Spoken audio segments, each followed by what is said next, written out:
আগ্নেয়াস্ত্র সহ ধৃত এক যুবক। গোপন সূত্রের খবরে পেয়ে রঘুনাথগঞ্জ ২ নম্বর ব্লকের তারিখানা গ্রামে হানা দিয়ে হাতববলের আগে আগ্নেয়াস্ত্রটি ও গুলি সহ এক ব্যক্তিকে গ্রেপ্তার করে রঘুনাথগঞ্জ থানার পুলিশ। পুলিশ জানিয়েছে, ধৃত ব্যক্তি দীপঙ্কর মণ্ডল ফারাক্কা থেকে আগ্নেয়াস্ত্র নিয়ে এসেছিল রঘুনাথগঞ্জে।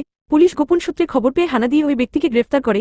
কী উদ্দেশ্য আগ্নেয়াস্ত্রটি কিনেছিল এবং এর সঙ্গে কে বা কারা যুক্ত রয়েছে সমগ্র বিষয়টি খতিয়ে দেখছে রঘুনাথগঞ্জ থানার পুলিশ। আজ ধৃতকে 7 দিনের পুলিশ হেফাজতের আবেদন জানিয়ে জঙ্গিপুর মহকুমা আদালতে তোলা হয়।